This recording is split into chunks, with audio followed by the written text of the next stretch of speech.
Before we do that, though, I would invite our listening and viewing audience to subscribe to the podcast. Insightful podcasts by informative hosts.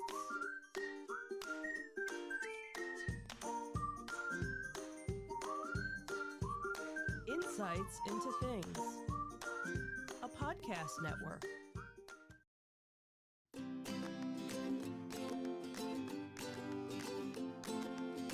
Welcome to Insights into Teens, a podcast series exploring the issues and challenges of today's youth. Your hosts are Joseph and Madison Whalen, a father and daughter team making their way through the challenges of the teenage years.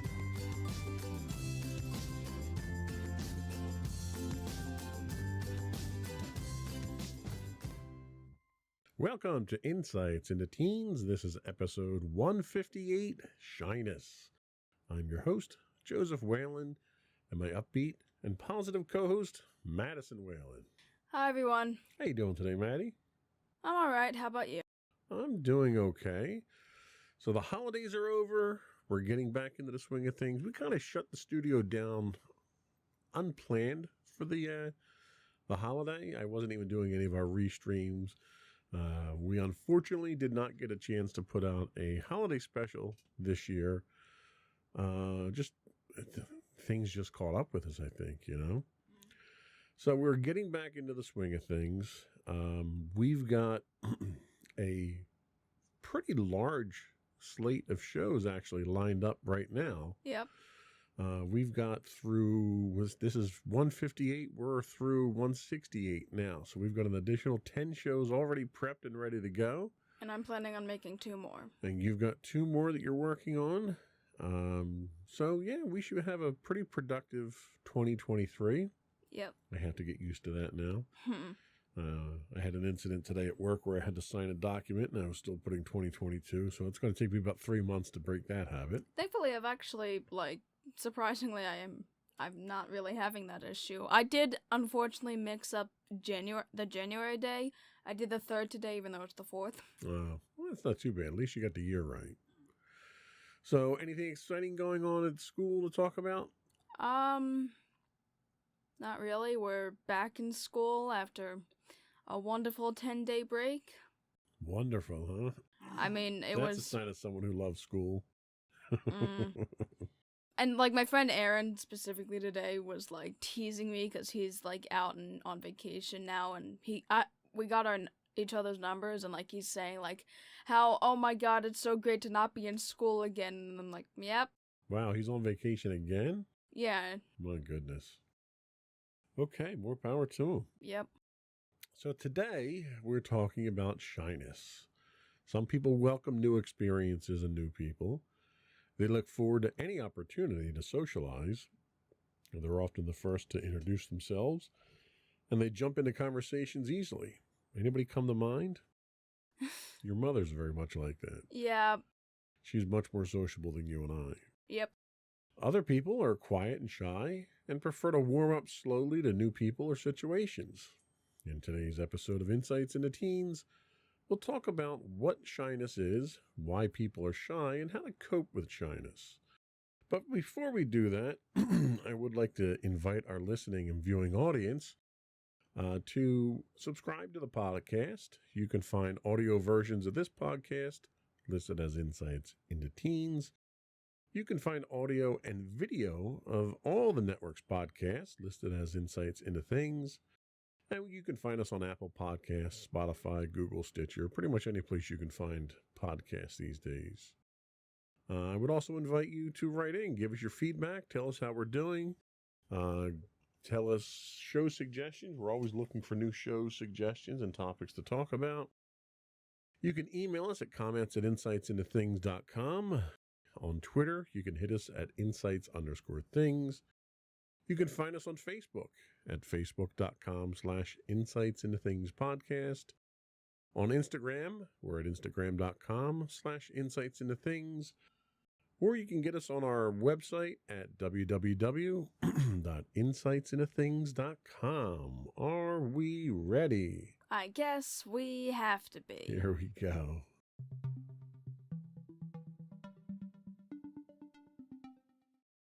So what is shyness? So today's research came from kidshealth.org. Shyness is an emotion that affects how a person feels and behaves around others. Shyness can mean feeling uncomfortable, self-conscious, nervous, bashful, timid, or insecure.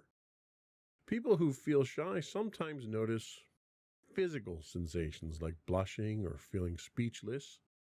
You may feel shaky or just get breathless sometimes. Shyness is the opposite of being at ease with yourself around others. When people feel shy, they might hesitate to say or do something because they're feeling unsure of themselves and they're not ready to be noticed. So, reacting to new things. New and unfamiliar situations can bring out shy feelings, like the first day of school, meeting someone new, or speaking in front of a group for the first time. People are more likely to feel shy when they're not sure how to act, don't know how others will react, or when attention is on them. People are less likely to feel shy in situations where they know what to expect, feel sure of what to do or say, and are among familiar people. Like other emotions, shy feelings can be mild, medium, or intense, depending on the situation and the person. Someone who usually or often feels shy might think of themselves as a shy person. People who are shy may need more time to get used to the change. They might prefer to stick with what's familiar. People who are shy often hesitate before trying something new. They often prefer watching others before joining in on a group activity. They usually take longer to warm up to new people and situations. Sometimes being quiet and introverted is a sign that someone has a naturally shy personality, but that's not always the case. Being quiet is not always the same as being shy. So you've described yourself as being introverted numerous times in the past. And I think both of us know that you and I really aren't the outgoing type. Yep. You know, it takes me a while to get warmed up too. Do you think you're shy? Probably there's something. I definitely think that I'm shy to some extent. How do you think you react to new things? Like they're specifically talking about unfamiliar situations or people that you don't know. What's your first reaction when you're put in a situation like that where maybe you're in a new environment or you're exposed to new people? Is that something that you embrace? Do you look forward to that? Do you enjoy it? Or is it something that you grudgingly kind of tolerate? I grudgingly tolerate, sometimes not even that. I just internally panic inside and I kind of just try to stay as far out of certain situations as I can, and if I have to be in those situations, I normally don't say anything. So when that happens, can you rationalize why you feel that way? What's causing that panic? Is it that you might have to speak to people you're not familiar with? Is there an anxiety associated with it? Like what do those feelings, what's the origin of those feelings when you're in that sort of situation? I feel a lot of it can kind of be the fact that I don't like new things and I have an issue talking with new people. I get nervous because I don't know the person and I don't really feel comfortable talking with them, and having to be in a situation where, yeah, you gotta talk with a new person, I don't really want to do that. I get nervous. I don't really know what I should be saying in certain situations, and a lot of complicated emotions can kind of run through my head at that point.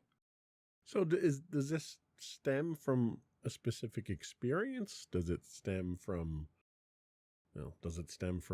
my reaction to people? Is that sort of what sets it in? Or is it a less rational source of anxiety that you experience?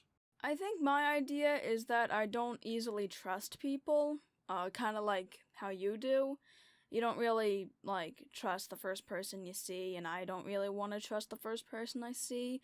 I guess a lot of it can kind of Some instances it might just be a fear of my own life, but obviously that's a bit more irrational in a lot of cases.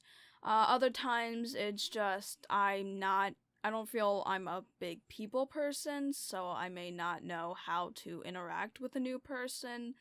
And again, it goes to the trusting issue. I don't really open up to just anybody, so. So have you had instances in which you've been put into an unfamiliar situation or a situation where you've had to interact with people and you've had a negative experience, like something like my thing has always been I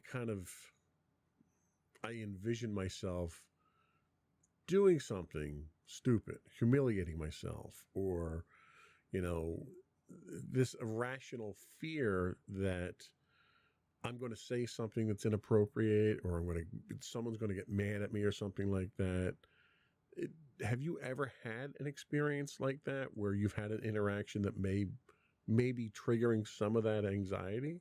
I think where the best I can really think of is when I say something I didn't mean to say, mainly just embarrassing myself by like saying something stupid. One of the biggest examples I can think of is when I get an answer wrong, like when I think I know the answer and then I don't, and then it's wrong, and then like I embarrass myself. And that's kind of just my general consensus when I talk to new people. It's just I don't want to say something that would either be considered wrong or would just embarrass me. And it's funny you say that, because I think some of the experiences that I've had have stemmed from situations like that. Like in high school, I'm the type of person who, in case you don't watch the podcast and don't know, I joke around a lot. And I'm the type of person who I deal with my anxieties through humor. A lot of times it's self-deprecating humor. A lot of times it's just something to break the ice, to alleviate things. If I can get the other person to laugh, or the group to laugh that I'm with, then I feel better about it. And what I found in high school was there are times that I would say something without really thinking it through. And even after high school, it sounds funny in my head, but once it comes out, it might not be funny, or it might be inappropriate, or someone might take offense to it. And when I get that negative reaction, it causes me to shut down. Yeah, that's the thing. I can't really even rely on humor because I don't think that my mind is particularly funny, or I can't really make jokes up on my own. Oh, I didn't say I was funny. Well, I know. It's just like I don't rely on humor because I know my humor can be bad when I attempt it, and I don't think that I find myself funny, and thus I don't think other people would find me funny, so I can't even rely on that to try to alleviate the anxiety. You'd be surprised. You make a lot of very comical side comments here and there that are very funny. I think a lot of that can kind of just be the fact that when I'm more comfortable with somebody, I can maybe make those comments. And I think that's what it is that there's a comfort level there that we see that other people don't. Do you think your shyness holds you back from things? Do you think it prevents you from doing things or interacting in ways that you might otherwise want to? Yeah, honestly, the biggest example I can really think of is during marching band when we would have lunch. My shyness would not really get me to sit at like a table with other people, and like, I'd like if I could have done that so that maybe it didn't feel I would actually have more friends and I could maybe enjoy marching band a bit more, but due to my shyness, and even though I would really like to sit with somebody during lunch, I'm limited and I either sit alone until my friend Carly would allow me to join their table, or I just sit alone the entire time. Now, that's an interesting point that you make there. Do you think if people would initiate that contact with you, that it would help to alleviate some of that discomfort and anxiety and you'd be more open? Or do you think that would is that something that turns you off? Like, I don't like it when people approach me. It's something that makes me feel kind of uncomfortable and it's that trust issue with me. Like, if somebody comes up to me and starts a conversation with me and I don't know who they are, And it happens all the time. And I don't know why. Like, if you look at me and you see me on the podcast, I'm not the friendliest looking person. I'm what I tend to describe as an ogre. And there are instances that it scared people away and they leave me alone. And I'm okay with that. But there are times that I'm out in public and people just walk up to me and start conversations. My mother used to be the same way. And she used to love it because she was very social. But when people do that to me, it kind of puts me on guard.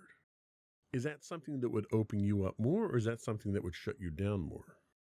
Honestly, I still kind of have a similar problem. It's like when people just randomly like approach me and like kind of just say hey, like I get put off by that. Like when Lucas first like said hi to me again after how many years we weren't really talking to each other. I was put off. I'm like, who are you?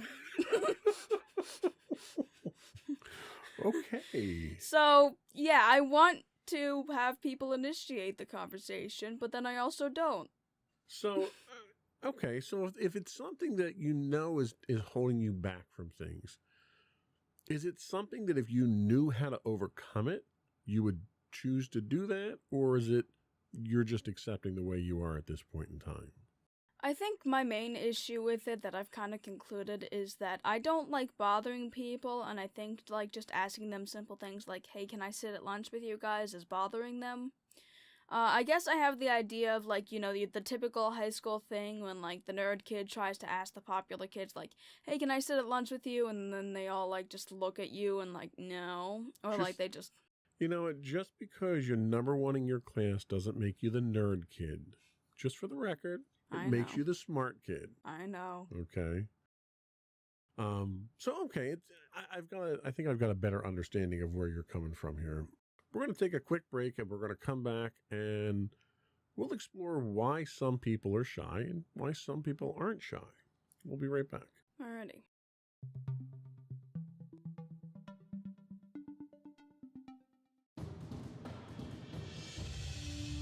For over 7 years, the Second Sith Empire has been the premier community guild in the online game Star Wars: The Old Republic. With hundreds of friendly and helpful active members, a weekly schedule of nightly events, annual guild meet and greets, and an active community both on the web and on Discord. The Second Sith Empire is more than your typical gaming group. We're family. Join us on the Starforge server for nightly events such as operations, flashpoints, world boss hunts, Star Wars trivia, guild lottery, and much more.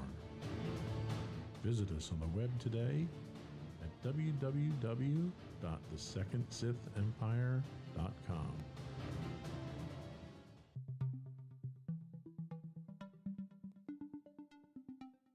Welcome back to Insights into Teens. Today we're talking about shyness. And now we're going to talk about why some people are shy.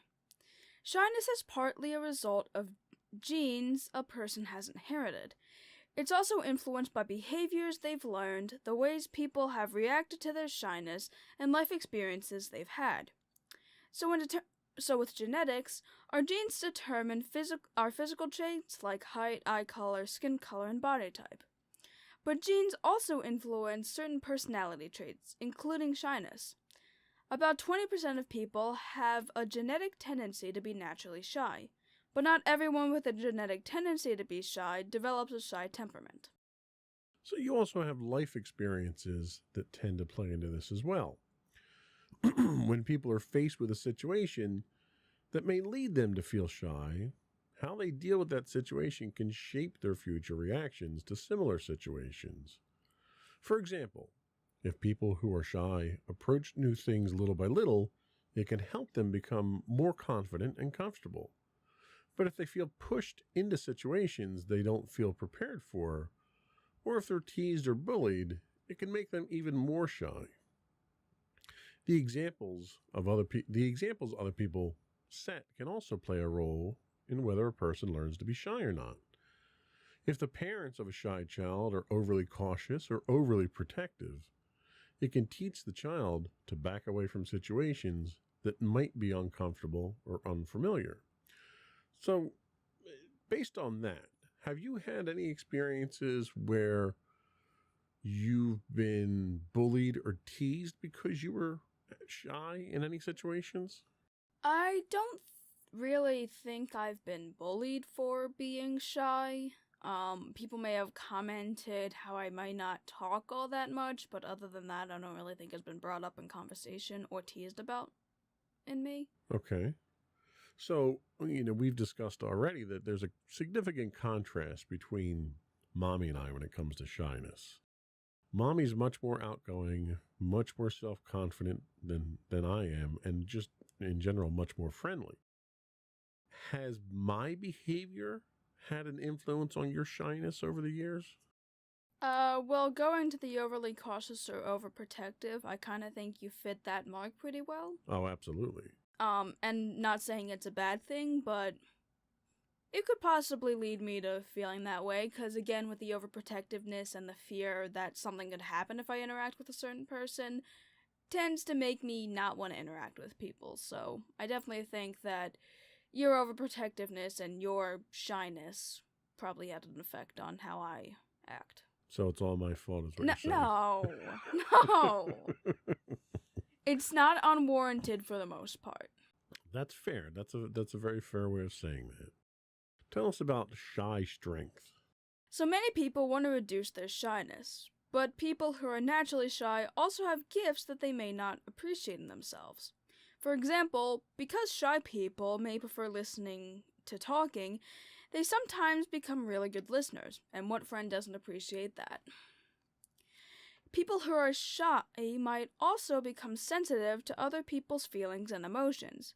Because of their sensitivity and listening skills, many people with a shy personality are especially caring towards others and interested in how others feel. People often consider them the finest of friends. Now, I think that is a very poignant point to make here, in that you are a good listener. Your friends come to you with problems and talk to you about things. And I think being shy for you in a lot of situations has made you a better listener, a more compassionate person, somebody who is more in tune with other people's emotions. Would you agree with that? Do you think it made you a better listener and a better friend because of that?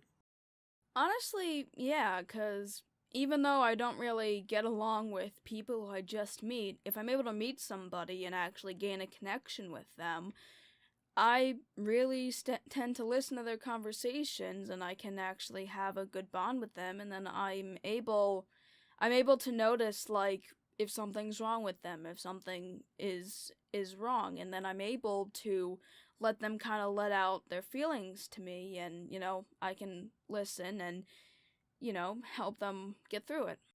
Yeah, I think it definitely makes you more empathetic, which I think is a service. It's a credit to you for that. Of course, some people want to feel less shy so they can have more fun socializing or being themselves around others. If you're trying to become less shy, it can help to remember that overcoming shyness takes practice. People who are shy tend to give themselves fewer chances to practice social behaviors. It's no wonder that people who shy away from socializing don't feel as socially confident as those who are outgoing. They just have less practice. The more you practice social behaviors, the easier they get and the more natural they feel for you. You should also take it slow and take slow, steady steps. Going slow is okay, but be sure to go forward. Stepping back from any situations that might trigger you to feel shy can reinforce shyness and keep it at a level that's hard to get past. Build confidence by taking one small step forward at a time. It's also important to know that it's okay to feel awkward. Everyone does sometimes. People who are shy are often afraid to feel awkward or uncomfortable. But don't let that keep you from doing what you want. You might feel awkward asking your crush out for a first date, which I might not have to relate to, but And it's perfectly natural. Whether your crush says yes or no, it's out of your control. But not asking at all means you'll never get that date, so go for it anyway, or at least, get the confirmation for it, that it's better than not knowing, I guess. You should also know what you can do. Plenty of people learn to manage their shyness, so know what you can do. So, it's funny that they mentioned the awkwardness, because I think that's why a lot of people, at least that's one of the motivations for me to be shy and less outgoing, is I tend to be awkward. And that awkwardness has a lot to do with a lack of familiarity with people, lack of trust. But part of it also has to do with interacting in a group. And we've talked about this before. I have some hearing issues where it's difficult for me to really hone in on conversations when I'm in a group setting. Yeah. It's just a bunch of noise to me. So when that sort of thing happens, I feel awkward. Like, I'll catch every third word you might say, and then you'll ask a question, and I'll be like, I could you say that again? And I hate asking, like you. I don't like to inconvenience people, and I hate asking people to repeat themselves. So that's one of the other things that makes me kind of shy away from those types of situations. Do you feel awkward? Is that one of the fears that you have, is feeling awkward or foolish or anything like that? I mean, yeah, like I said before, I don't want to embarrass myself in front of people, and in a lot of cases, when I try to make humor, that's when that happens. I hate giving wrong answers, and kind of similar with you when it comes to group settings. I feel awkward, especially during Thanksgiving this year. There were 5 different conversations happening all at once, and I could not hear it for the life of me, and I just felt really awkward being in that situation. It's like, even though I knew all of them, I'm like, can I please get out of this now? I don't want to be here. Well, and that was kind of why I came out and sat with you. And we made a little safe space for you so that you could go and get some peace and quiet and relax. I know what that feels like, and I think having people have a sympathetic ear to when you're in a situation like that, and carving out that safe space, being able to take a step back and catch your breath and calm those anxieties down, and then slip back in when you get a chance. These are the small steps that they're talking about. These little baby steps. And let's admit, this year, Thanksgiving was far fewer people than we usually have there. So I think it was probably a healthy way to get back into things and to get back into that socializing. And I think you did the right thing. I think when you felt you were too uncomfortable, you removed yourself from that situation for a few minutes so you could kind of center yourself and calm down and come back in. And I don't think anybody really thought anything of it, and nobody thought there was a problem or anything. You went off and did your thing and came back and everything was fine. But I think that's a great lesson in how to cope with something like this. Take that time. So we're going to take our last break, and then we're going to come back and talk about when shyness is extreme and what some of the consequences of that are. We'll be right back.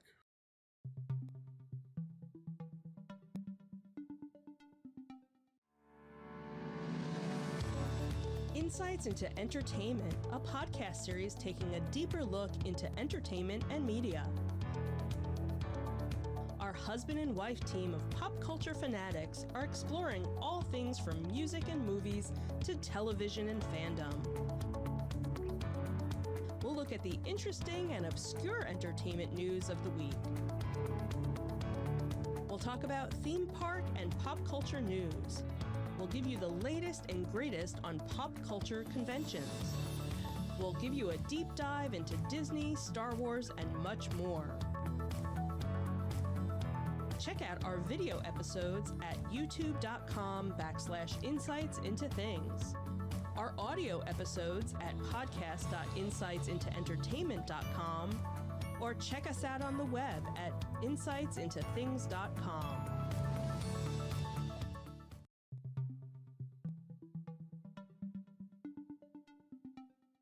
Welcome back to Insights into Teens. Today we're talking about shyness.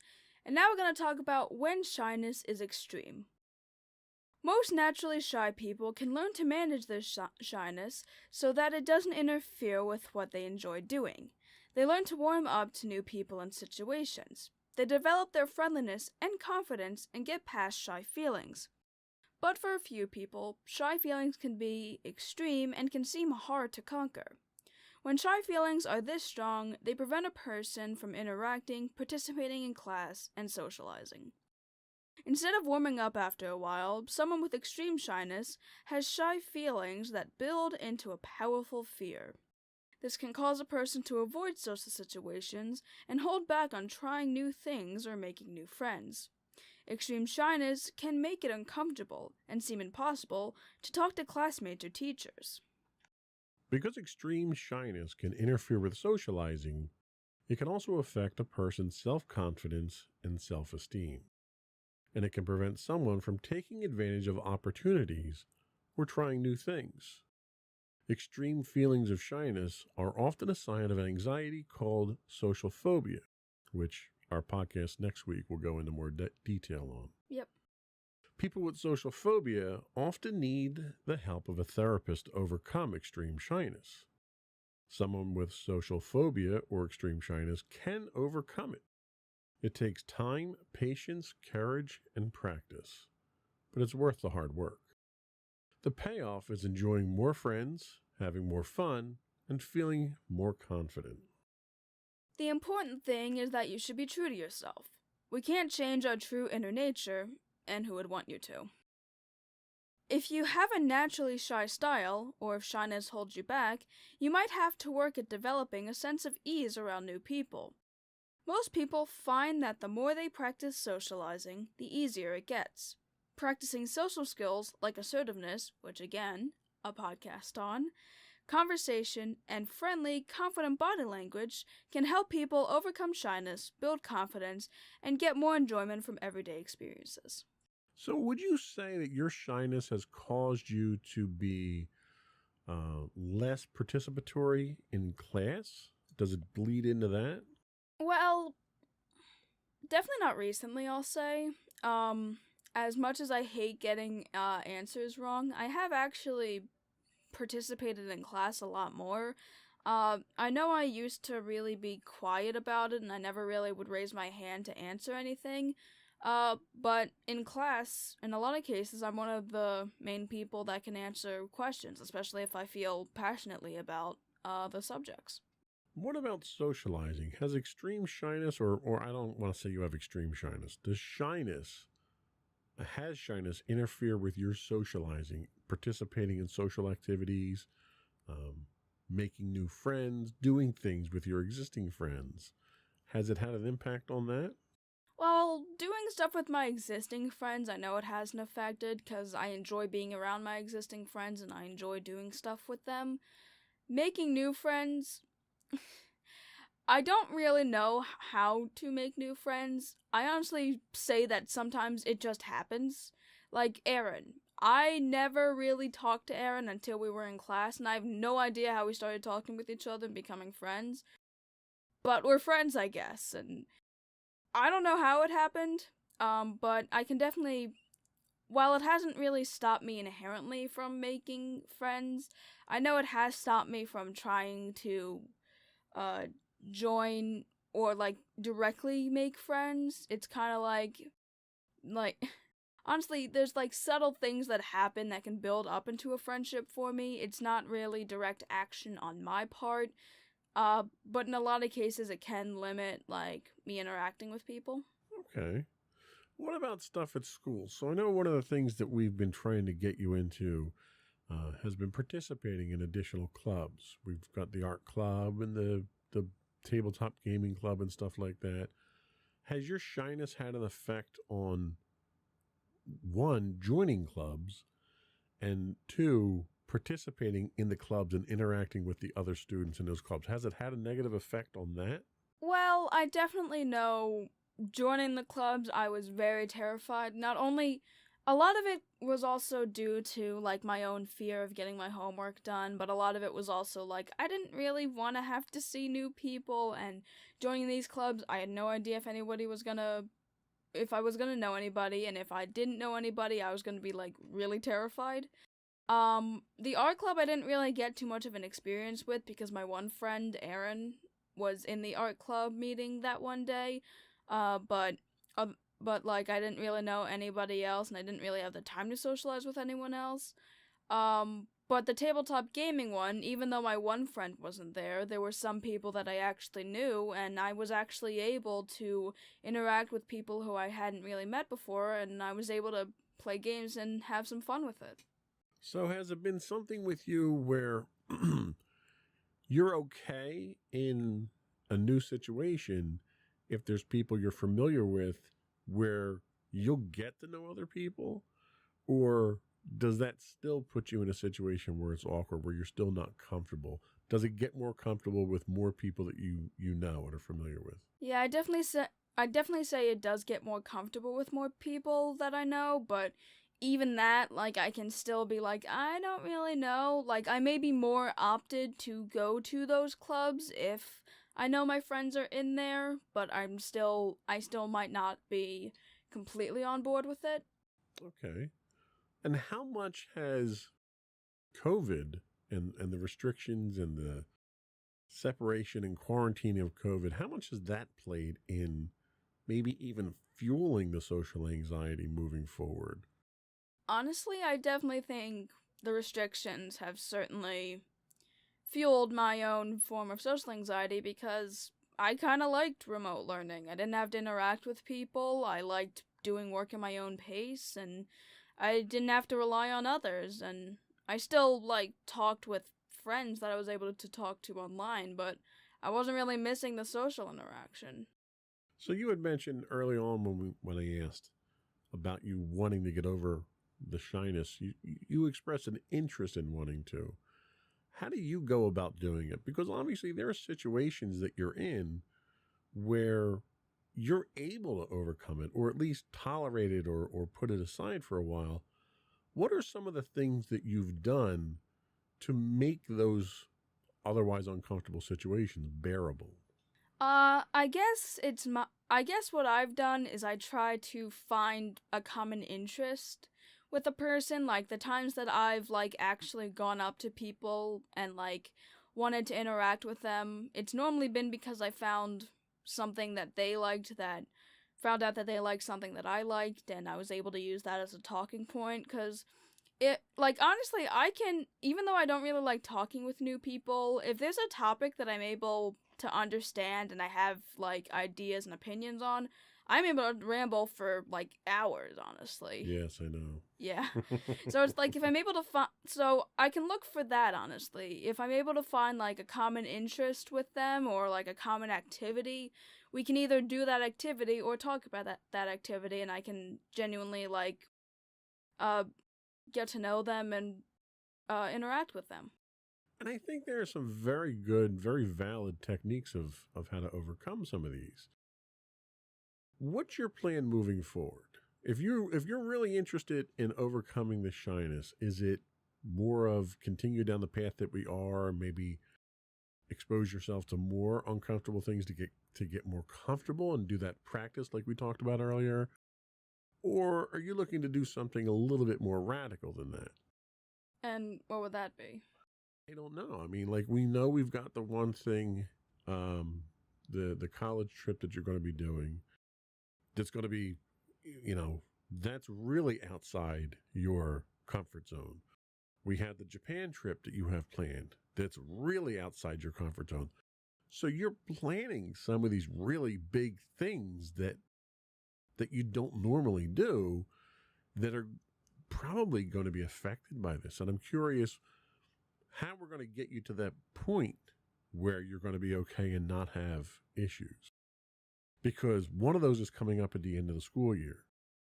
So if you're not making the progress in the clubs to get over some of the shyness, we're probably going to have to take some more, extreme measures and sort of start throwing you into social situations to get comfortable, going to school dances or maybe attending some other school events to try to start getting you used to that type of thing.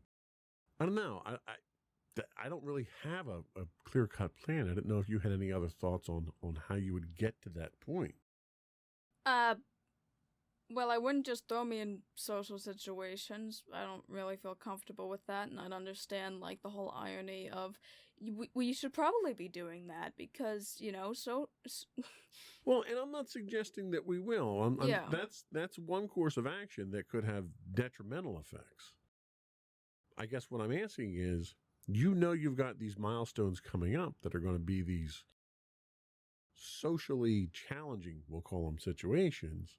What's your plan to get to that point? Are you just going to stumble into them and see how it goes? I mean, that's another strategy, right? I mean, I think I'm gonna stick with what I know for now, because, like, I've made friends this year that I did not know before, but, like, as long as I'm able to find things in common with them, I think I should be fine.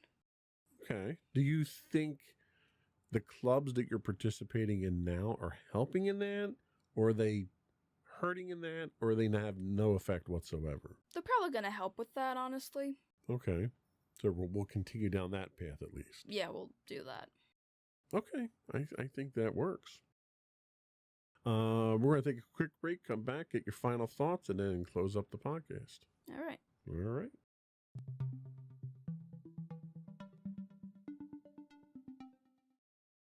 Alright, so to everyone out there, I wanted to say that shyness isn't the worst thing in the world.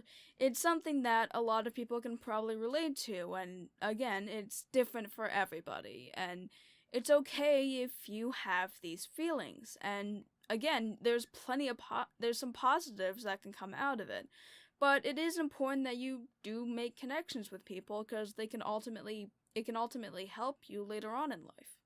Okay, very good thought. Before we go again, I do want to once again invite our listening and viewing audience to subscribe to the podcast.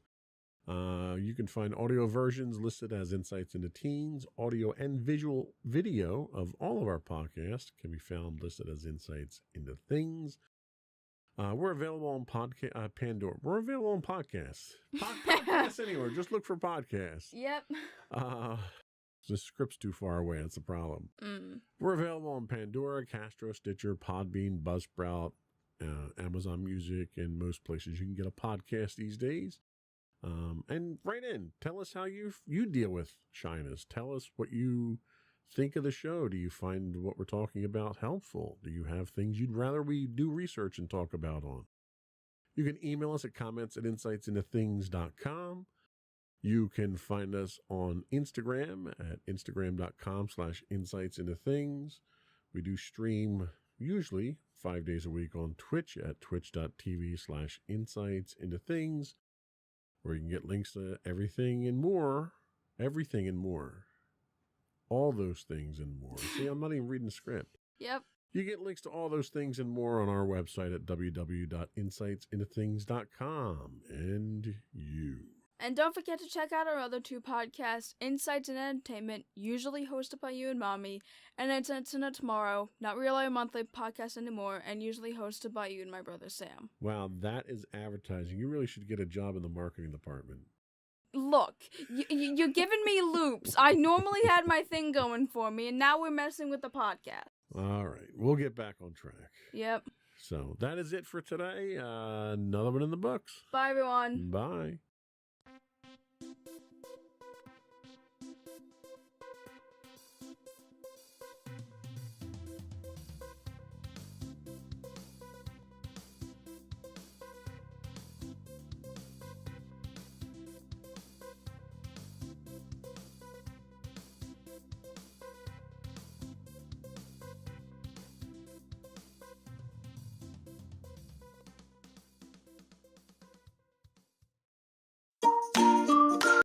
Insightful podcasts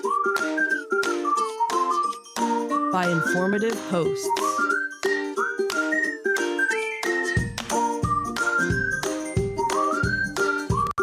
Insights into Things, a podcast network.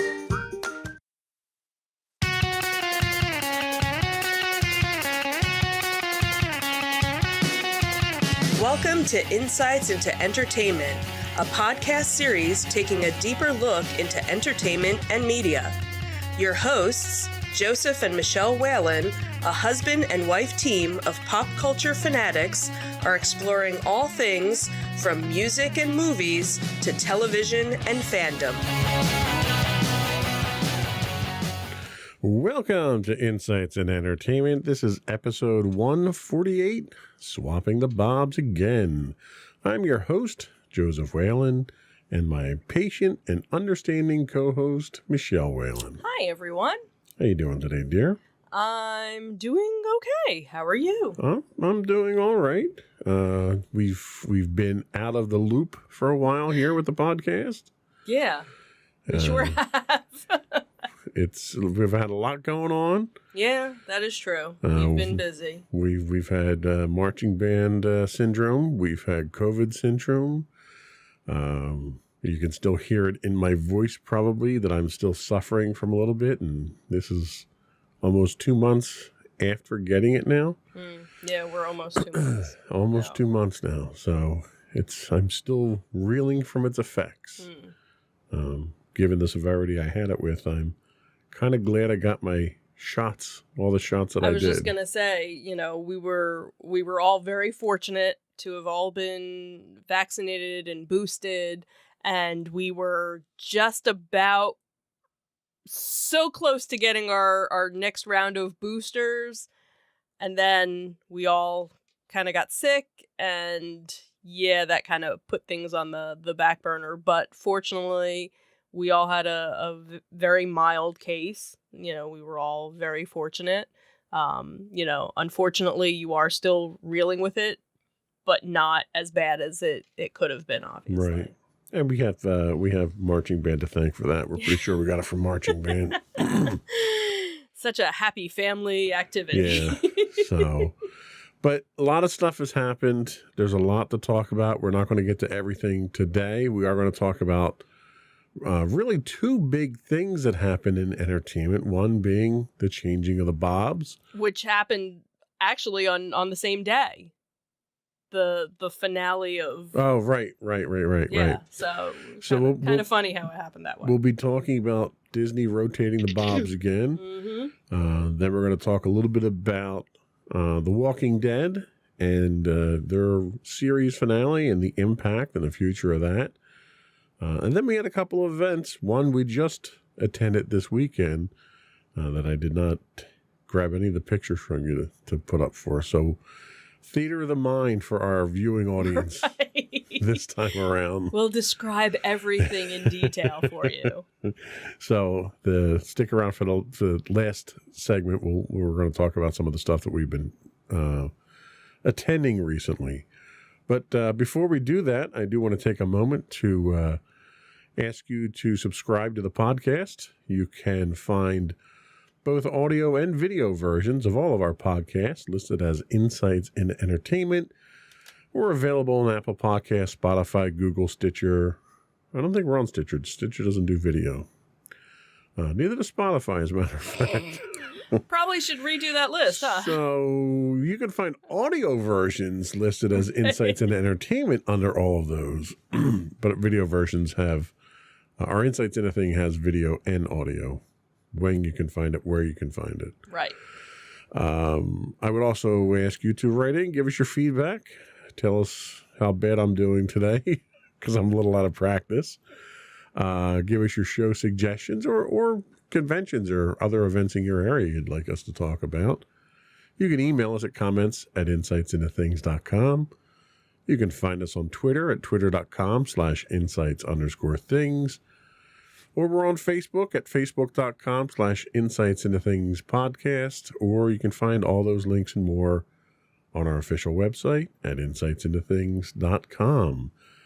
Shall we get into it? Sure. Here we go.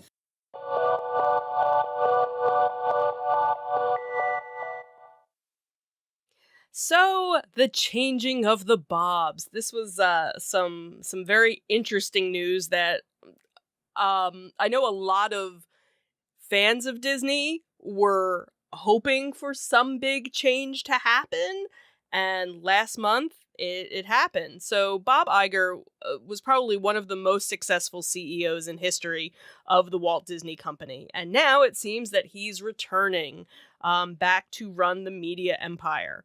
And this was very shocking news that basically dropped Sunday, November 20th at night.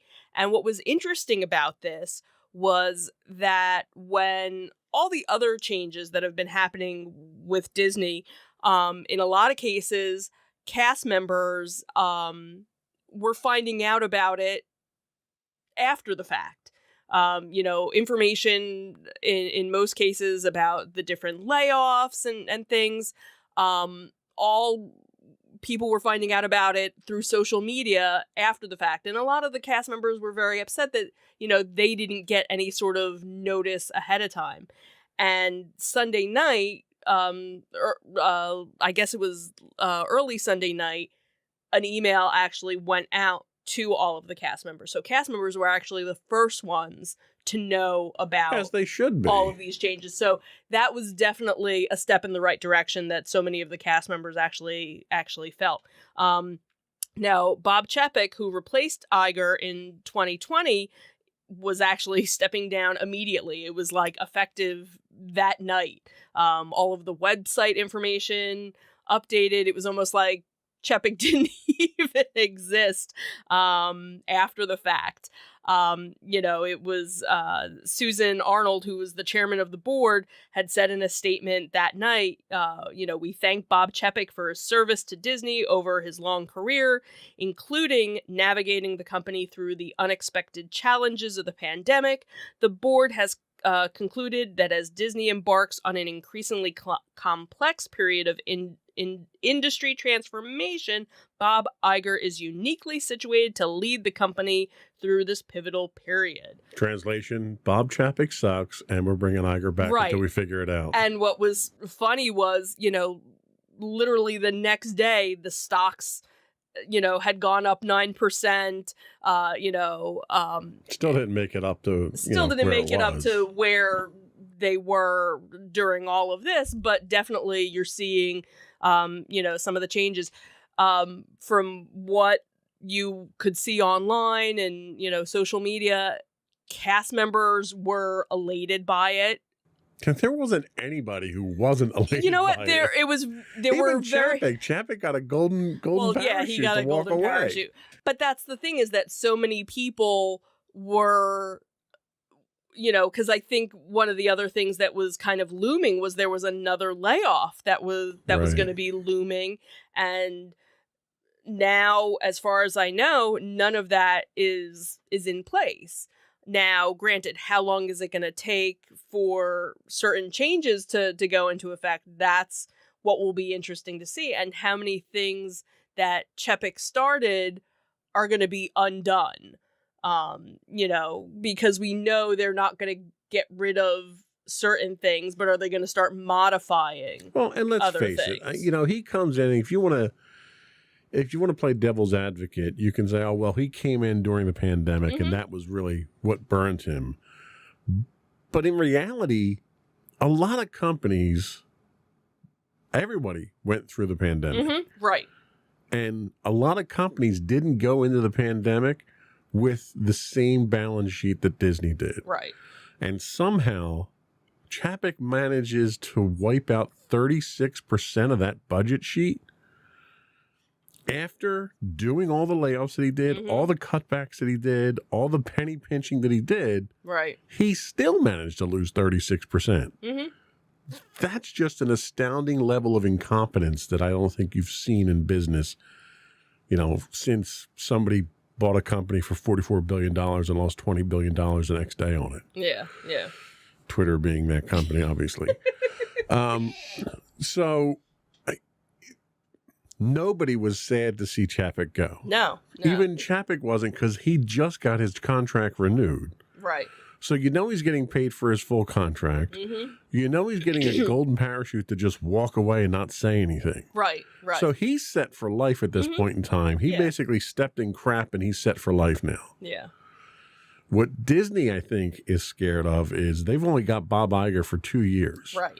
So they need to groom a new successor in 2 years to have him ready. Right. Who's that successor going to be? Well, and that's the thing, is there have been a couple of different articles that have come out with, the proposed, hey, this person's, ready to come up and this person's ready to come up. So it definitely sounds like it's going to be somebody that's already in the Disney Corporation, whether or not it's somebody that's well known by, other people.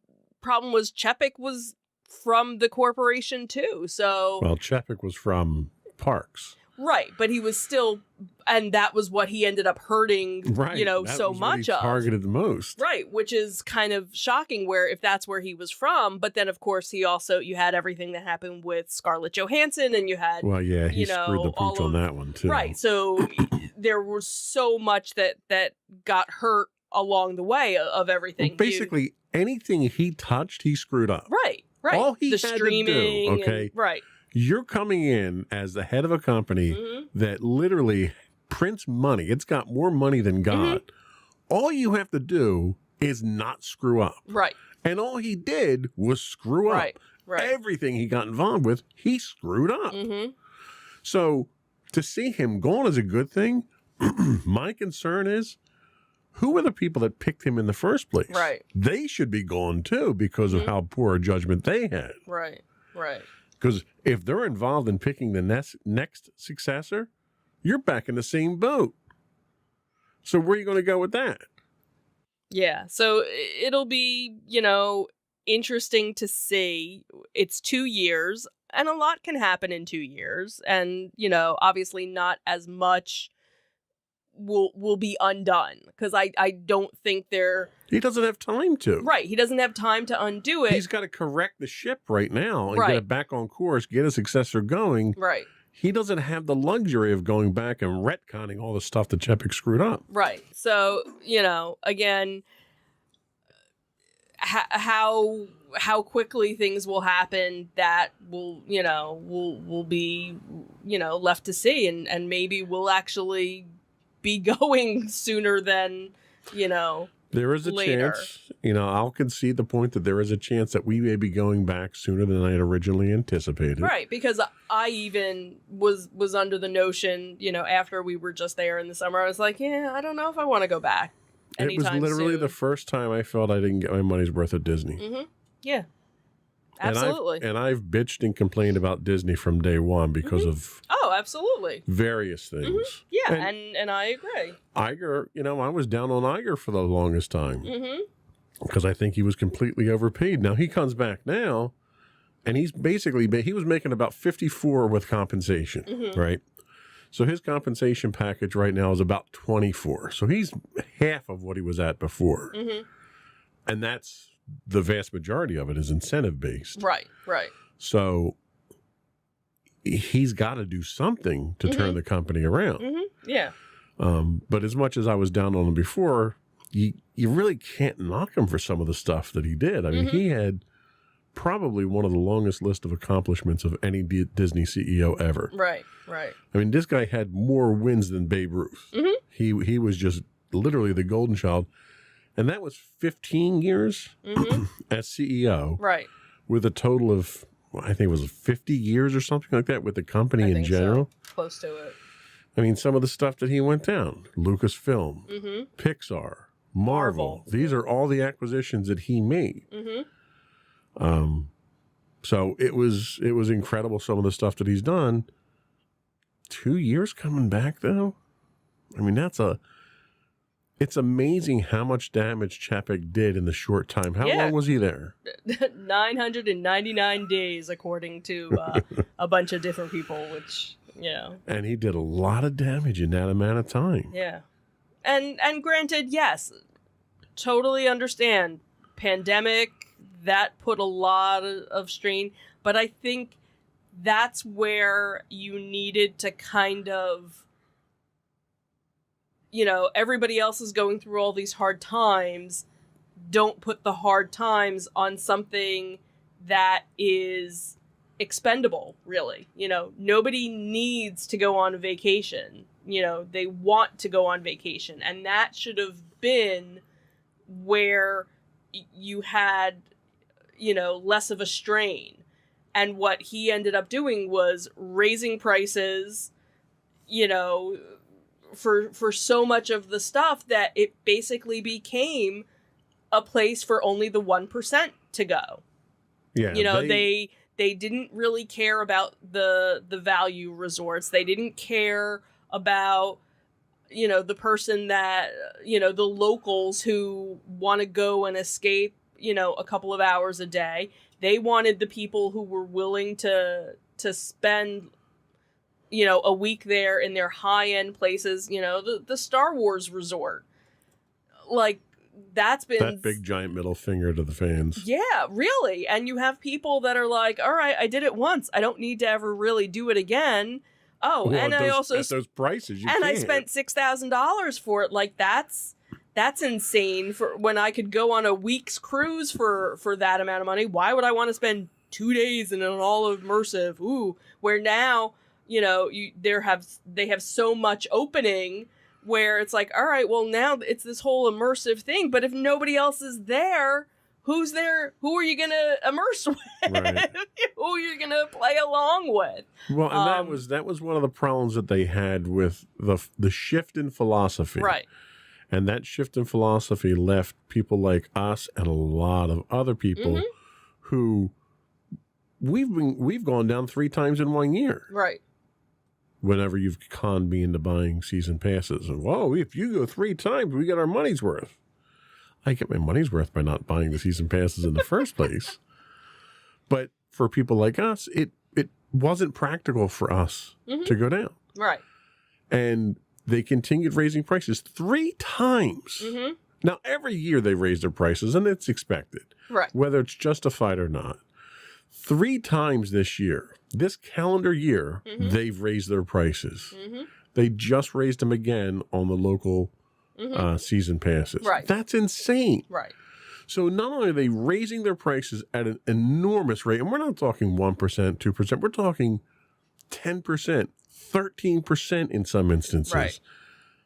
They haven't brought back anywhere near the stuff that they had taken out. Right. So you still don't get the ambiance. You don't get the experience. You don't even get, like, some of the stalls are closed down. Right. When we were there, we went through Magic Kingdom. You've got stalls that are not stalls, but stores. Right. Entire stores are shut down. It literally looks like Well, that a was slum like when in Disney. we noticed it more so in Hollywood Studios, the one backlot area where Right. the Little Mermaid show, that's been closed, so there's nothing there. Then they had the little gift shop that was there. That's completely closed. The Playhouse Disney, that's closed. They had a couple of characters, but that was really it. And that whole area used to have a whole bunch of stuff. Then back where the Muppet store was, when you leave the Muppet movie, that's closed. So they have all these stores, and all these areas where there's nothing there. So you kind of walk through and you're kind of like, this is kind of creepy and deserted. And like you said too, Magic Kingdom. It's like Disneyland, the inner city experience or something, right. you know? And then of course I'm waiting to see like graffiti on the walls at some point. and then you have Epcot with all the construction that was going on, which, hey, that's great. But again, like we've said before, you have all this construction and I'm still paying full price Right. for things that aren't open and Right. things that are closed. Like, maybe you should give me a discount. Yeah, no, but instead they're finding new things for you to pay for. Well, you need to pay for your magic bands now. We don't give them to you for free. You got to pay for your parking now, which it still blows my mind why you have to pay for parking at Disney. if you're a resort guest. If you're a resort, it makes no sense whatsoever to me. You got to pay for your refills now too because we got to chip the cup, and it's like, how many different ways are you going to nickel and dime people? And then Genie Plus. And, that whole waste thing of time and effort and money. It's just, yeah. And this is just the parks. This is just how he screwed the parks up. Yeah. This isn't even outside of that. The movies and the Right. terrible television that they're churning out on Disney Plus now just to say that they have fresh content. Right, which supposedly that's one of the things that Iger is, like, okay, we don't need to have a new, Star Wars series every 6 months, Right, or right. like there's too much. Let's kind of turn back. We don't need a on some of 12 that. episode series of a show that we only needed 2 episodes of. Right. So So anyway, the Bobs are back again. At least Iger is. right, one Bob. Chapek is sitting on a beach somewhere laughing it up now. Yeah. I'm curious where he winds up. Like, where can you go after literally nosediving the company for the entire time you're there? Who's going to hire you at that point in time? Somebody will. I'm sure there's some small entertainment company that would be willing to take him on, or something. Just to have the name, I guess. Yeah. I don't know. Anyway, hopefully it gets better. Yeah. We're holding out hope. Yep. Absolutely. So we're going to take a quick break, and we're going to come back and talk about some Walking Dead. We'll be right back.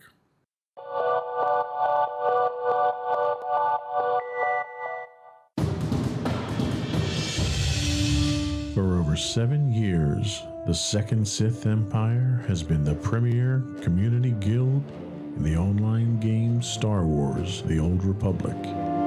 With hundreds of friendly and helpful active members, a weekly schedule of nightly events, annual guild meet and greets, and an active community both on the web and on Discord.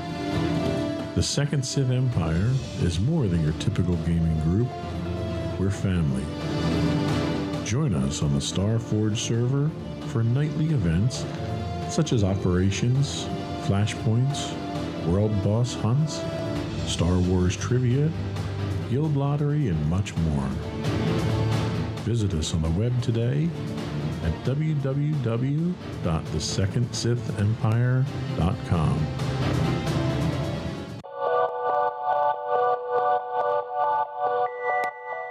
Welcome back to Insights into Entertainment, and now we're going to talk a little bit about Walking Dead.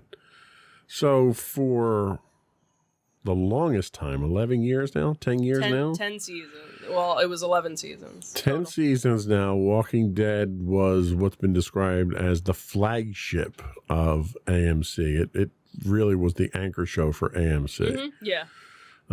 It spawned numerous spin-offs already. Finally came to a close. Yeah. Very different ending than what the comics had. I mean, the series itself had diverged from the comics quite some time back. I think it's like, when I think of series finales, the one that always sticks out in my mind is MASH. Right. You know, the number of people that watched that was like record breaking. It was like people around the world watched it. I don't think Walking Dead had nearly those numbers. Why do you think that is? If it was such an important show on AMC, have viewing habits changed? Is AMC not a major player in the entertainment of this type of thing? I'm not sure, because I didn't look to see what the stats were for it ending.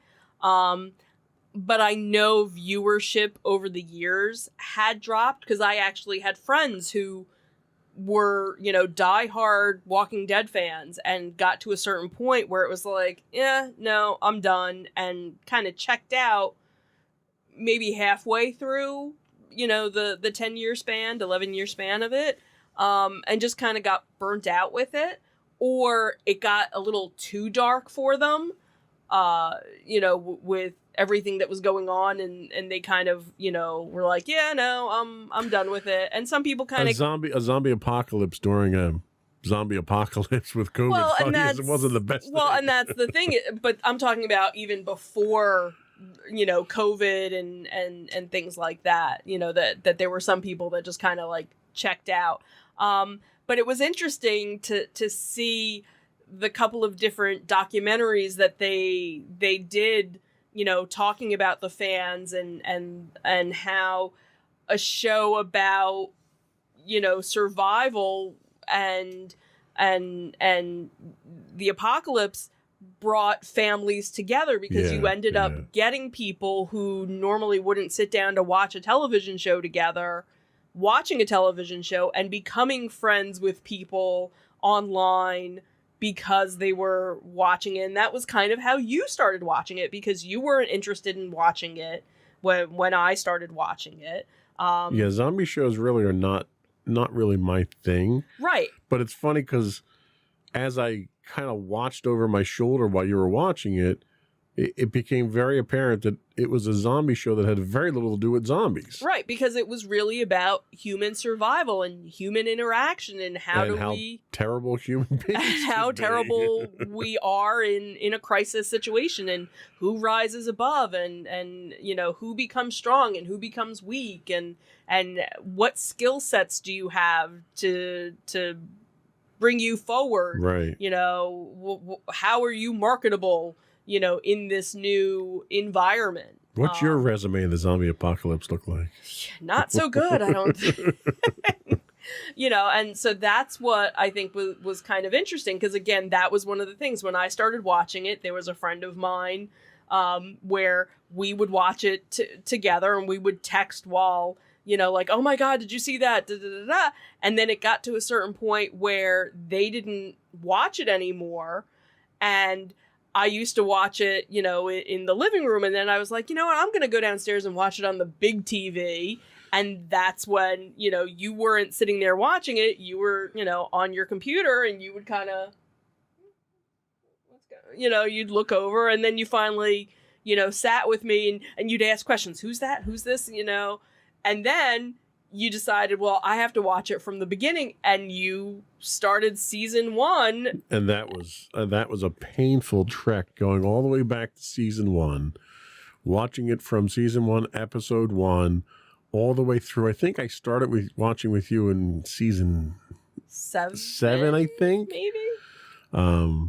And it's funny because I binged all those seasons inside of, I think, 2 months. Right. And Roughly what was 2 so months. funny was, you figure it had been 7-8 years since I saw it. So there were things that I really didn't remember, because it was one of those things Right. where once I watched an episode, I never watched it again. I didn't go back Well, and it's a good thing I binged it, because if I had to suffer through that whole season know that. walkabout yeah. with Terminus and everything, if I had to suffer through an entire season like that, I would have stopped watching the show. And again, I think that you have people who maybe didn't start watching it at the beginning and did what you did and binged because it kept their interest, because they knew, oh, well, the good stuff is coming. Right. You know, Well, and then I did the extra homework, and I went out and I read on the Walking Dead Wikipedia right.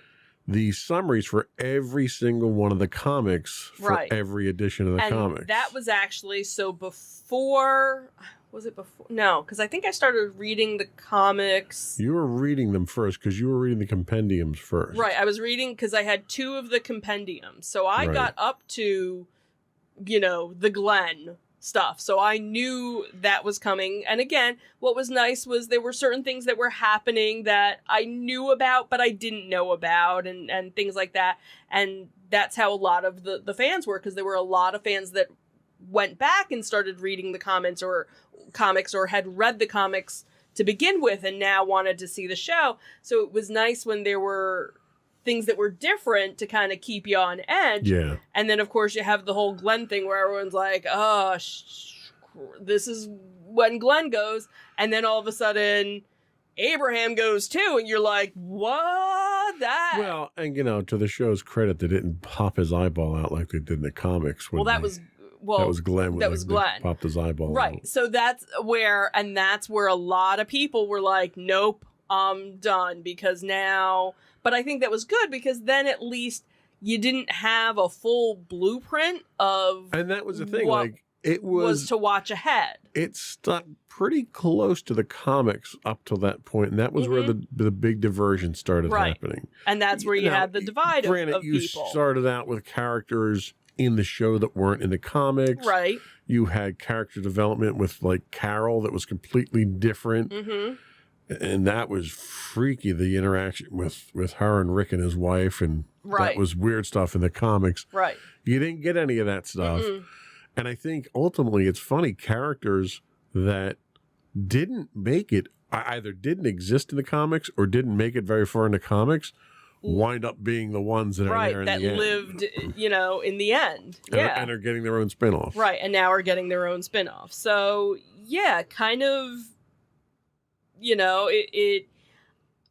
I think you still had a lot of people that watched, and, but again, because it's broken off into a couple of different, spin-offs, it's not going away anytime soon, obviously, from honestly, I think that was one of the things that was very anticlimactic for me was, all right, so The Walking Dead is done. This is the end of The Walking Dead, except for these other 2 shows that are going on, these 2 new shows that are coming out, and it was like, it's not over. Right, because technically... It was very straight. Like when MASH was over, they had MASH spinoffs, but Right. they were the characters in completely different modes. Mm-hmm.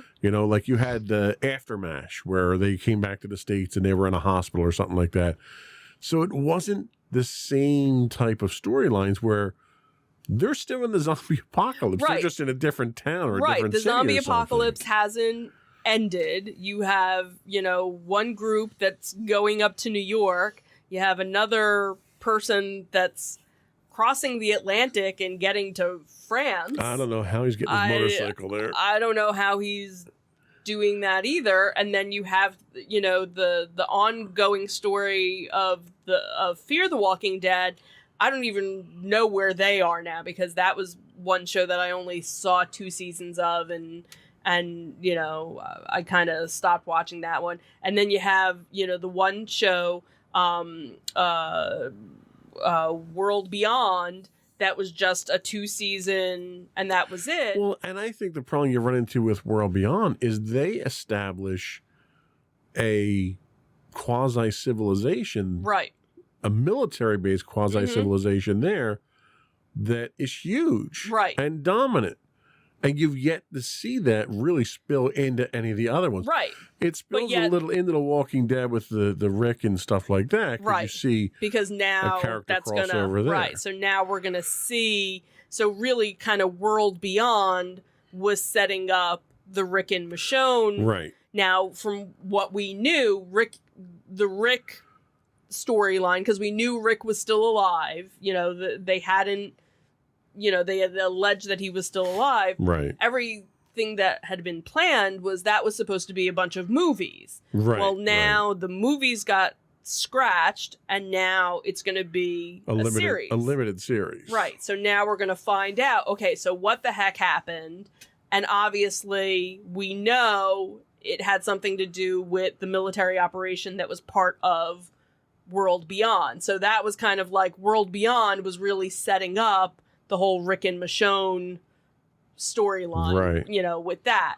The whole going to New York thing, we don't know why that was happening and why the 2 people, They got to have Kurt Russell show up as Snake Plissken to really make it work. That would be funny. But that's the thing is, why is it Negan and Which they don't establish by the end of the season Right. finale. Right, Series because the finale. only thing that we find out from the series finale is Rick and Michonne are, basically that was it. We don't know why Daryl is going to France. We don't know why, Negan and, why can't I think of her name? Maggie, thank you, are going to New York, because we know, at the end, Negan is married. He has a kid on the way. Right. Is she part of the thing that they end up, and that's the other thing too, is because they finished Walking Dead with kind of, all right, we've taken the town back. We've gotten rid of the bad guy, and, now everything should be good. So why does everybody need to go off? Right. Right. Like, you finally are in a good place. why you leave. Yeah, given the reputation over 11 seasons, it's entirely possible that Ezekiel kicks them out because they seem to Yeah. ruin everything. Yeah, they you know touch. what? Maybe it's They're not like, hey, them. you guys are related to Bob Chapek, aren't you? You need to get out. So yeah, it'll be interesting, to see. So you have the 3 new series. So you have Walking Dead Daryl Dixon. I really hope to come up with a better title than that. And now the other thing too that I guess it was from World Beyond, was the fast zombies, the ones in France. Right, you got climbers. You got the climbers. You got runners. And you got the ones that can open doors now. Yeah, you got the articulated ones, the guys that can pick stuff up. Right. So what is it that makes him want to go to France? Now, that was also supposed to be where Carol was originally supposed to be going with him, but because they were actually filming in France, which seemed kind of odd during, this whole time period, why you wouldn't just do, a set or something and stay stateside. She's not going, so they had to kind of redo that whole storyline. Then you have the Walking Dead Dead City, which is the one with Maggie and Negan, again, very odd Lauren couple. Cohen, who, by the way, is from Cherry Hill, New Jersey. Right, she was born in Cherry Hill, our New neck Jersey. Of the woods. And then obviously we have the currently untitled series, which will feature Rick and Michonne, which they kind of hinted at that during the last episode of The Walking Dead. Plus you have the returning of Fear the Walking Dead. Right. World Beyond, again, was just a 2-episode thing, two seasons, and that was it. So yeah, so Walking Dead's over, but long live the Walking really Dead. Long live the Walking Dead. So yeah, we'll see where we wind up with it. Yeah. We'll see if they're worth watching moving forward. Mm-hmm. So we're going to take another quick break.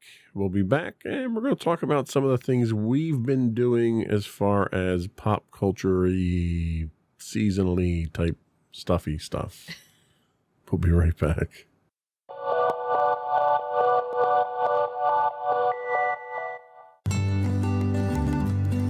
Insights into Teens, a podcast series exploring the issues and challenges of today's youth.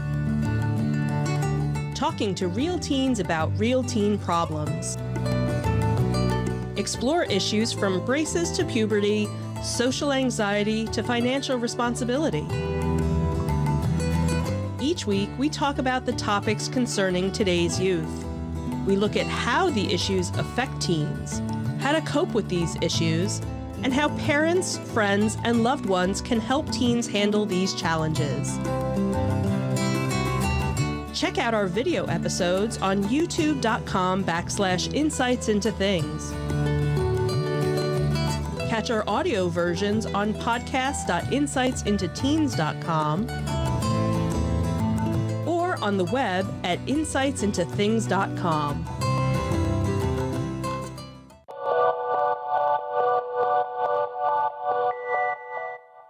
Welcome back to Insights into Entertainment. So we've been out and about. We had 2 things actually on the show notes today, but we have a third one to add to it from last week. The first one was we attended the very first Monster Mania at Oaks, Greater Philadelphia. I think they've actually done one there before. We did the outside one. We did the outside one. I thought they've done one there before, but for some reason I thought this was the first one. I don't. It was our first one. It was our first one. So we'll just go with that. We'll go with that. It was our first one, and Monster Mania has always been kind of one of our local conventions that we're not married to it. We don't go to it every time. We were going kind of like, maybe we'll go. The biggest problem with Monster Mania was the venue. Yes. Because they would do it in Cherry Hill. They would do a Maryland version as well. And the problem with the Cherry Hill is that it was at a nice hotel, but unfortunately, hardly any parking, very crowded area. they did finally start kind of spreading it out throughout the years, but again, just in general, you were even on top of each other. right, yeah. even pre-pandemic, you were very much on top of each other, and parking just not being, and I always felt bad for anybody that was actually staying there as a guest and had no idea what was going on. I think I told you years ago, I had a friend of mine who he had a cousin or somebody who was attending a wedding reception the same weekend. Oh, jeez. And they come down off the elevator and they're getting ready to go to the wedding reception and wherever the ballroom was. And all they see is all these people dressed in horror costumes walking out to go to the convention. It's like, I guess that makes a heck of an impression. Yeah. So, so it's one that we didn't always go to because of, the venue and knowing, oh my God, it's going to take us forever to find parking. Well, and it was also a little high price for the experience. Right. We never really attended the panels, and it was always a pain and they to really get through didn't there. have too many panels. They Like, would they do, would do a couple of shows, and that was really really it. So this time they were doing it at Oaks, which is probably our favorite venue of all the venues. One, because it's very spacious. Whatever we've been to has not felt crowded. We've done RetroCon there. We did the Greater Philadelphia. RetroCon. We did the Greater Philadelphia Expo there. And now we can add Monster Mania as well. One, free parking, tons of parking. And it's such a big venue that they usually have more than one event going on at a time, and you don't feel like there's more than one event going on at a time. The good news is, because they had such a good turnout, they are going back to Oaks next year. We did do, during, I guess it was last summer or before the summer, last May, they had done an outdoor, it was basically a flea market. It was like a sweat lodge. It was a sweat lodge.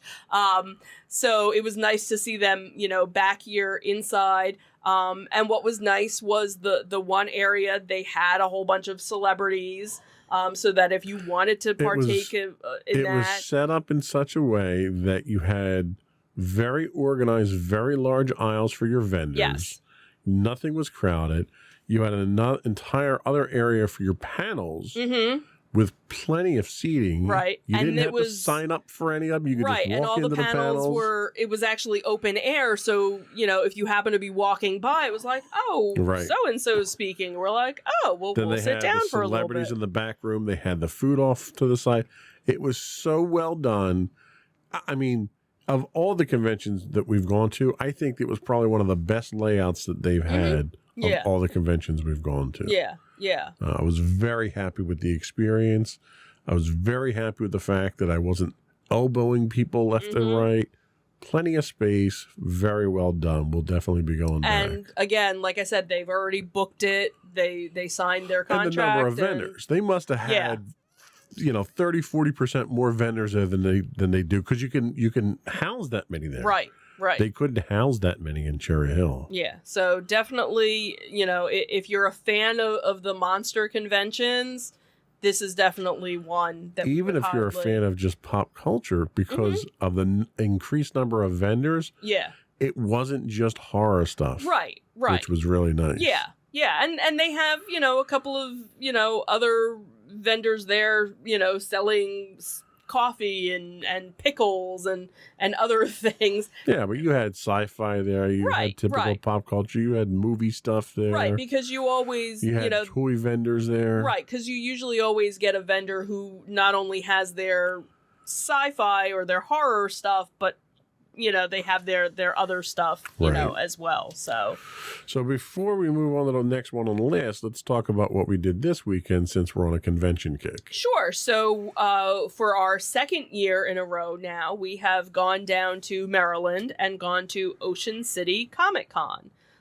You found out about this a couple of years ago through a coworker whose husband happens to be one of the One of the organizers. one of the of it. organizers of it. Who, He also happens to be a local artist down there as well. And that's how he got involved with right, it. so that's how he got involved with it. So last year was the first year that we went. We made a weekend of it because we don't live that close to And we had Ocean so much fun. I broke a rib down there, so so much fun. didn't have that much fun this time around. Yeah, thank goodness. But what's nice is they do it around this time of year, and there's other things going on Yeah. during the time of year. So if you do want to make a weekend getaway, there's other things to do. A number of the restaurants are open. It's not going to be as crowded and busy as it is during the summer. You don't have as many of it's more of the big hotels that are open. Right. The little small mom and pop ones aren't available, but the bigger resorts are. There's one of the resorts that partners with the Comic-Con, so if you The book through Grand. them, you get a discount. The Grand Resort and Spa. Right, even though nothing with the spa is open during. No, nor is it particularly grand either. So Well, I think the room we were in this time looked like it had been renovated versus the last possible. the It's last possible. year.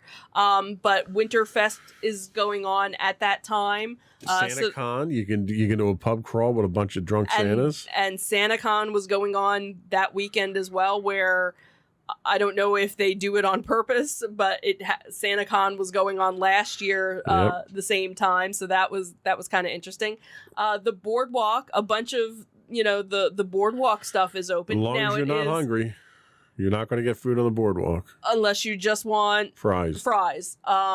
But they're not open terribly late, so you can't do the convention till 5:00 and think, oh well, now I'm going to go to the Right. boardwalk for a couple of hours. So you do have to kind of look to see what time places are open to. We tried 2 new places to eat, Absolutely. and both were really good, so we would highly recommend that. So again, for us it's about a 2.5 hour ride, and makes a nice little weekend getaway. So this year they actually expanded the show Mhm. floor. They had a 30% more space here. They opened up a back room.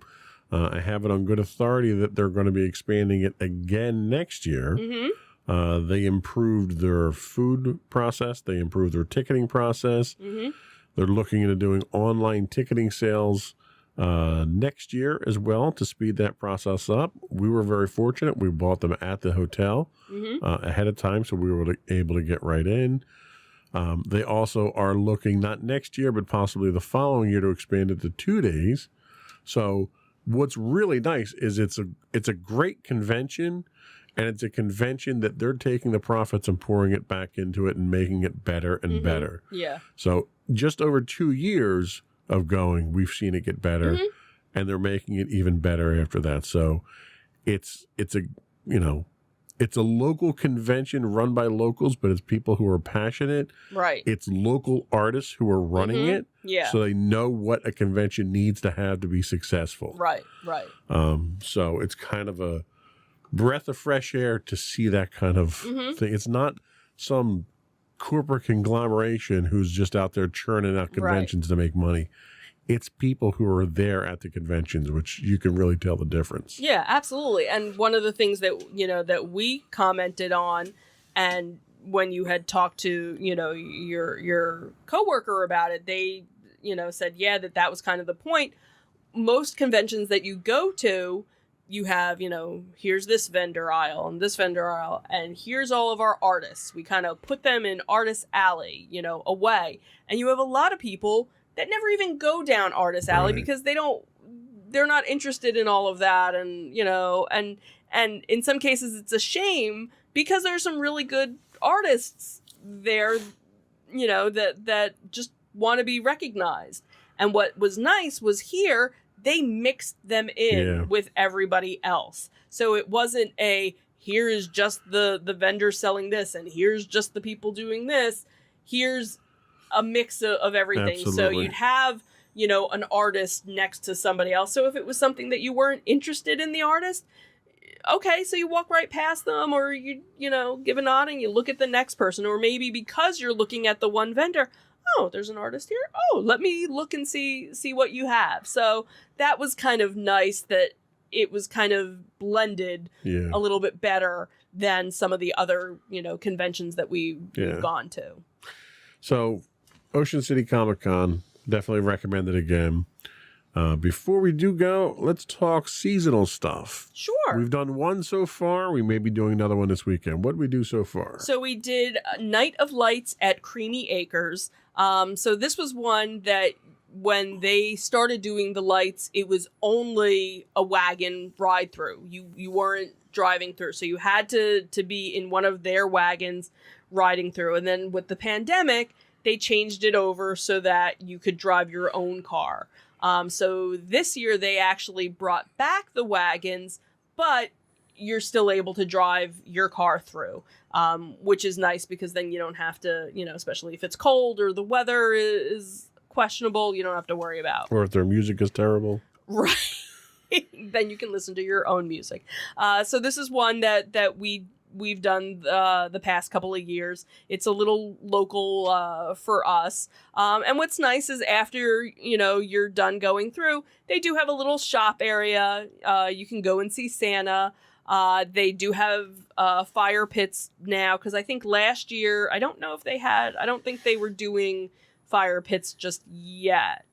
No. I can't remember. So they had fire pits. You could buy a little s'mores kit, which was $4 or something to make 2 s'mores. But hey, but they had a little bit more food available. They had like a bakery area, and then they had, cheesesteaks and chicken fingers and, some fried stuff. All that Christmassy food. And then they have a couple of characters, walking around.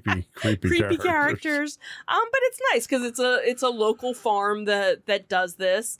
You can buy your tickets online, or you can buy them there, and a nice little enjoyable drive-through Christmas light display. All right, I'm going to put you on the spot. What are we doing this weekend? So we are probably, depending on what the weather is, I'm guessing maybe Shady Brook. Yeah, probably. We also are fortunate enough that Diggerland, which they happen to do a drive-through one as well, so maybe we'll give them a try. Well, and Shady Brook is probably the biggest in our area. That one's up in Bucks County, right, Pennsylvania. Right, that one's further for us to go to, and depending on what the weather is like. And usually what we'll do is if it's a decent day, we'll go up, we'll Right. hit Peddler's Village, Mhm. we'll stay there, we'll hit there in late afternoon. They turn their lights on Right, fairly early. You get to enjoy those lights, Mhm. and then on the way home, we drive. we'll hit Shady Brook. Right, and if because I think the last time we went, I think it started raining when we got done, so we didn't do any of the fire pits, because that's another thing too, is they started having fire pits, but you actually had to make reservations, or they had private They had private ones you ones, could do, but yeah. they had public ones too. We had to fight for a couple cheeks on the bench. Right. So- So we'll see. We'll see So- how it goes. It's always that fun part of fighting around the fire that we love to do around the holidays. But now we have our own, fire pit. So right, we have to assemble that this weekend. And find weekend. stuff to burn. We'll be throwing furniture and stuff in there. So if you got anything you need to burn, Yeah, bring it over. Just make bring sure it it's over. cut down real small. right, It's not right. a big pit. So, anyway, I think that's all we had for the show this week. Hopefully, we'll be back on a regular cadence moving forward now. Yeah, we'll see. We'll see about that. I took a couple of weeks off because I just wasn't feeling up to it. So Right.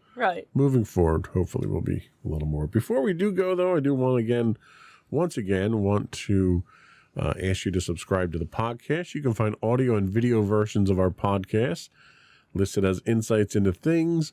We're available on Pandora, Castro, Stitcher, Podbean, Buzzsprout, any place you can find a podcast these days.